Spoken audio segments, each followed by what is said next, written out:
Bonjour à tous, merci d'être présents à ce panel. Donc, je vais vous parler un peu plus, évidemment, du rôle de l'éthique. J'étais contente qu'Isabelle parle avant moi parce que l'expérimentation que j'ai choisi de vous parler est ancrée dans un hôpital. Alors, je me dis, c'est bien, elle a tout fait le débroussaillage pour moi, c'est parfait. Donc, le plan que je propose, c'est de vous parler de éthique et bien-être au travail. Quels sont les liens pour l'amélioration du travail? Il faut savoir qu'au départ, mélanger l'éthique et le bien-être au travail est peu couvert. Donc, je vais vous en parler, je vais vous montrer comment c'est arrivé ces éléments-là. Je me base évidemment sur les approches suivantes, du moins je suis ancrée dans l'éthique organisationnelle. L'éthique organisationnelle, c'est vraiment différent du business ethics. Hein, c'est un courant qu'on connaît peut-être un peu plus, qui est américain. Et au Québec, on travaille énormément à définir le corpus de ce que c'est que l'éthique organisationnelle. Et je vais vous en parler un petit peu plus loin, là. C'est enchâssé dans l'institutionnalisation de l'éthique en milieu de travail. Et pour la partie santé et bien-être au travail, je vais vous en dire quelques mots. J'espère que je n'aurai pas de questions trop là-dessus parce que la spécialiste qui traite de ces questions-là n'est pas avec nous, là, elle est en Europe présentement. Mais je vais vous expliquer là, le projet sur lequel on travaille. C'est vrai, je ne l'ai peut-être pas mentionné au début, mais on a obtenu une subvention CRSH 2017-2021 et les co-chercheurs qui sont impliqués dans ce projet-là, c'est Luc Bégin qui est philosophe, Yves Boisvert qui est un politologue à l'ENAP et André Lacroix qui est un philosophe. Et Manon Truchon, c'est une psychologue en santé et sécurité au travail. Donc, et pour ma part, je suis éthicienne de formation et je suis au département des relations industrielles dans le volet gestion des ressources humaines. Donc, je vais vous parler d'un projet qui s'appelle Satin. C'est le fameux projet dont je vous mentionnais précédemment, là, qui est enchâssé dans un hôpital. Et c'est un peu une réflexion sur une expérimentation. C'est un projet qui se passe dans l'unité des soins intensifs. On a choisi l'unité des soins intensifs. Vous savez que c'est l'unité qui coûte le plus cher dans un hôpital, qui est l'hôtel 5 étoiles. On pourrait comparer à ça si on veut utiliser la métaphore de l'hôtel. Et on trouvait que c'est intéressant.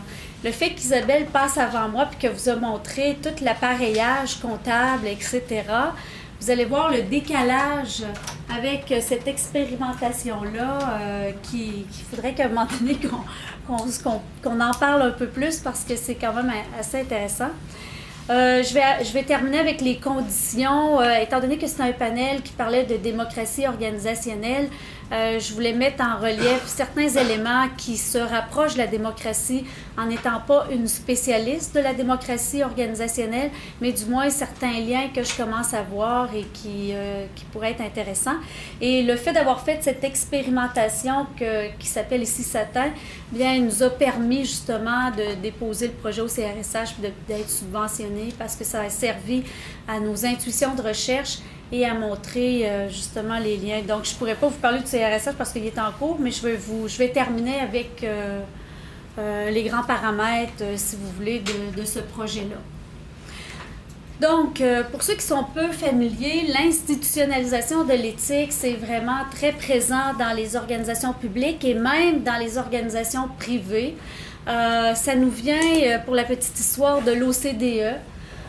Déjà en 1996, il y a eu un comité de travail qui a été mis en place au sein de l'OCDE pour regarder de plus près les effets de la corruption et de la collusion en entreprise.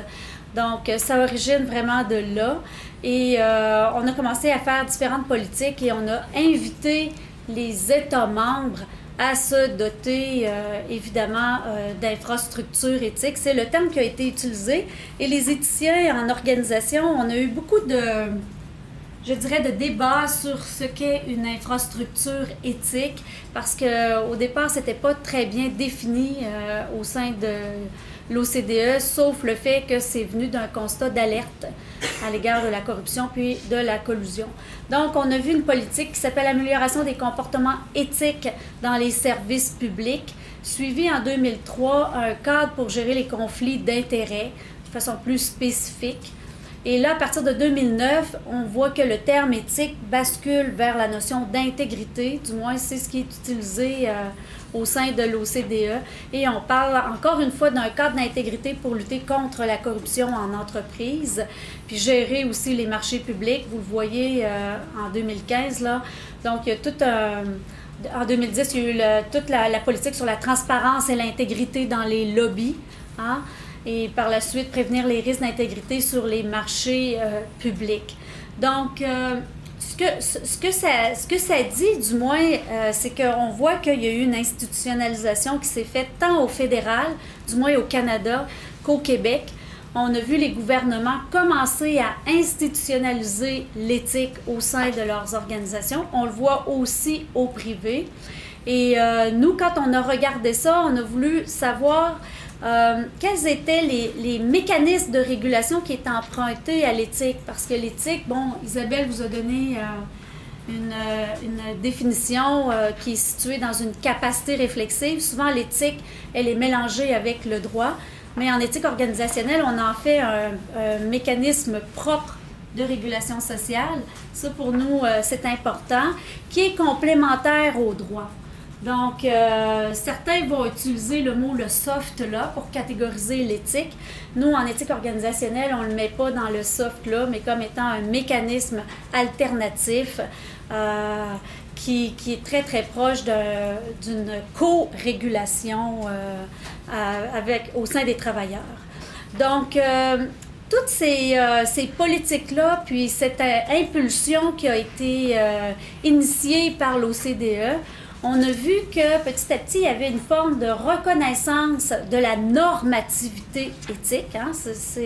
C'est le terme qu'on a utilisé, c'est-à-dire qu'on a vu la mise en place de systèmes de valeurs, de dispositifs éthiques implantés, puis implantés de différentes façons. Soit top-down, c'est-à-dire qu'on a un modèle qu'on impose de bas en haut, ou bottom-up, c'est-à-dire que c'est un modèle qu'on va co-construire avec les travailleurs et qui va servir à insuffler, si on veut, la dimension éthique au sein de l'organisation.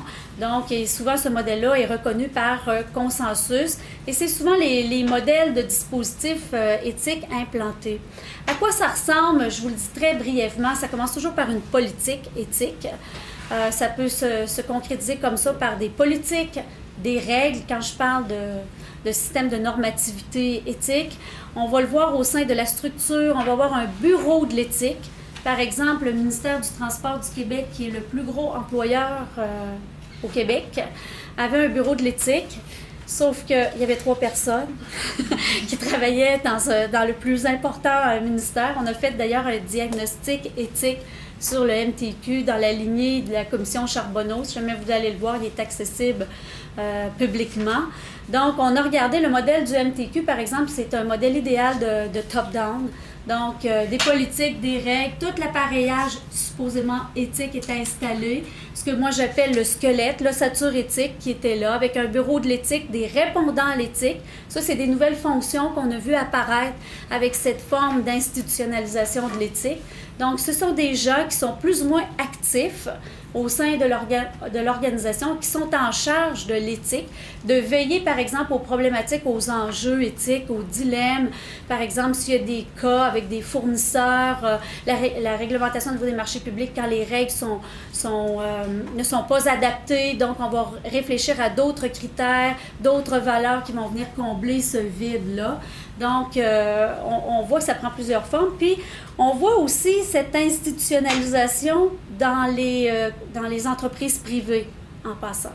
Donc, je pense entre autres à Total, qui est la multinationale par excellence. Si vous regardez, elle a tout un processus d'institutionnalisation de l'éthique, du top-down, qui uniformise. Déjà 5 minutes, bon, il faut que j'avance. Alors, voilà, si vous voulez, on pourra en reparler. Donc, je ne m'arrête plus. Donc, une préoccupation pour l'éthique. Je parlais ici des infrastructures, je vous en ai parlé.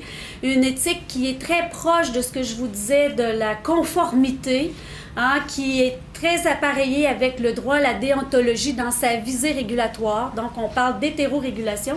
Tandis que moi, ici, je me situe dans une éthique réflexive qui est ancrée dans une co-régulation, qui est soucieuse de favoriser la capacitation des acteurs et des collectifs à prendre en charge les enjeux de valeur sous-jacents aux conflits et incertitudes qui sont soulevés en milieu de travail. Alors, ces incertitudes sont des objectifs irréalistes ou flous, des exigences de polyvalence, des responsabilités, d'éventuelles instructions contradictoires, bref, Golac, dans son rapport, en parle abondamment. Et ça, ces incertitudes-là influent sur la santé et le bien-être des travailleurs. Je vais aller vite là-dessus. C'est l'éthique et la santé. Donc, ce bout-là qui est celui de ma collègue. Donc, ici, on voyait que dans les risques psychosociaux en milieu de travail, il y a des catégories, il y a 6 grandes familles qui ont été reconnues. Et dans ces 6 grandes familles-là, on a reconnu la souffrance éthique, un peu comme je vous disais précédemment, toutes les contradictions qu'on peut retrouver chez les travailleurs et que ça devient ici un enjeu majeur en termes de santé publique parce qu'on le voit. Vous allez retrouver tous ces éléments-là dans le rapport mieux connu qu'on nomme le rapport Golac, qui a été commandé par le ministère du Travail, de l'Emploi et de la Santé en France et qui inspire énormément les gens qui travaillent sur les risques psychosociaux. Donc, la souffrance éthique, qu'est-ce que c'est? C'est les conflits de valeurs. Elle se réfère à un mal-être ressenti par le travailleur lorsqu'il lui est demandé de faire une tâche qui est en opposition avec ses normes professionnelles, sociales ou subjectives en raison de la nature du travail à réaliser ou encore du temps et des moyens à disposition.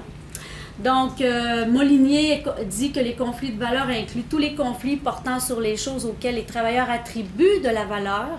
Donc, conflit éthique, qualité empêchée, les ergonomes en parlent beaucoup, sentiment d'inutilité du travail, atteinte à l'image du métier.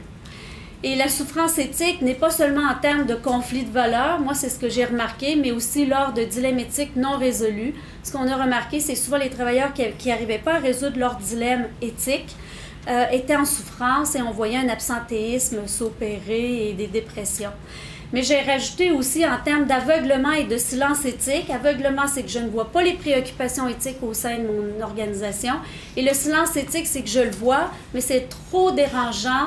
Je peux subir les conséquences, donc je préfère garder le silence. Donc, l'expérimentation qui va dans la lignée du Better Work, qui vient de l'Organisation internationale du travail, puis un peu les travaux qui sont poursuivis par le CRIMT. Je vais passer vite, malheureusement, là-dessus, parce que je dois me rester 2 minutes, j'imagine, c'est ça. Donc, pourquoi Satin? On a fait une étude pendant 8 ans. Le premier 4 ans, c'était sur la satisfaction des infirmières. On a vu que c'était un personnel en souffrance. Et avec elles, on a décidé de mettre en évidence quels étaient les besoins. Puis, il y avait tellement de souffrance éthique et des manquements éthiques au travail que la deuxième partie de ce projet-là, c'était sur le fait de bâtir une culture éthique au sein de l'organisation. Donc, les 4 dernières années ont servi justement à construire cette culture éthique-là, à identifier des zones à risque, à aller chercher des consensus. Puis, ils se sont décidés, du moins tout le personnel des soins intensifs, ils ont dit que ce qui les mettait le plus à risque, c'est qu'il n'y avait pas de vision au sein des soins de fin de vie. Donc, ils ont clarifié la vision. Il n'y avait pas de communication avec la famille en cas de décès ou lors des crises énormes. Donc, ils ont travaillé cet élément-là. Puis, il y avait un déficit de compétences en soins de fin de vie. Donc, ça, c'était les 3 éléments qui ont été demandés. Donc, en bout de ligne, ce que ça a donné ces 4 ans-là de ce projet-là, bien, ça a amené un changement drastique dans l'organisation du travail. On a créé des espaces de discussion qui ont été légitimés au sein des unités de soins intensifs. Il y a eu une écoute vraiment importante. Comme Isabelle vous disait, on voit tout l'appareillage, mais dans cette unité-là, ça a vraiment fait des changements au niveau des problématiques éthiques. Puis, il y a eu l'établissement d'un programme de formation. Et le défi est demeuré le même, par contre, au niveau des collaborations interprofessionnelles. Donc, les médecins et les infirmières, ça a été très, très, très difficile d'obtenir certains consensus, sauf sur les 3 objets dont je vous ai mentionné, la vision, la communication puis les compétences. Pour d'autres aspects, ça a été plus difficile. Donc, c'est une co-régulation qui laisse place en milieu de travail à l'interrogation des structures dans le but d'améliorer la qualité et l'efficacité des pratiques, et en même temps de favoriser une plus grande équité. Donc, on a vu vraiment des liens entre l'éthique et la santé, ce qui nous a permis, là, je vous lirai pas ça, là, c'était une citation sur la qualité empêchée. Mais ce que je voulais dire par cette expérimentation-là, c'est qu'on a vu qu'il y avait très peu d'études quantitatives sur les liens entre éthique et santé, que les études qualitatives commençaient à émerger, du moins, et c'est un peu là ce qu'on s'est donné comme mandat de regarder. Donc, à quoi ça ressemble, comme je le disais, les espaces de délibération légitime, délibérer sur les moyens et sur les fins, avoir des ressources et sortir du modèle de performance à tout prix. Donc, ça a été un gain important. De rendre visible et nommer les paradoxes, ça peut vous paraître commun, mais c'est pas si évident quand il y a des jeux de pouvoir de nommer les paradoxes et les contradictions parce que ça bouscule, si on veut, certains professionnels. Et de reconnaître les propositions des professionnels pour qu'ils soient en réelle autonomie. Donc, ça a été vraiment un pouvoir partagé, si on veut, du moins avec l'ensemble des professionnels. Comme je le disais, les médecins, dans une unité, ça a été plus difficile, mais dans l'autre hôpital, ça a été quand même important. Et ça a permis de combler les insuffisances du droit. C'est pour ça que je vous disais que l'éthique a sa propre régulation. Donc, pour terminer, c'est ce qu'on fait présentement dans un projet CRSH. On est en train de regarder 4 organisations, dont 2 qui s'affichent éthiques, 2 non, qui ne sont pas affichées, 2 qui sont dans une éthique de conformité et d'autres qui sont dans une éthique réflexive.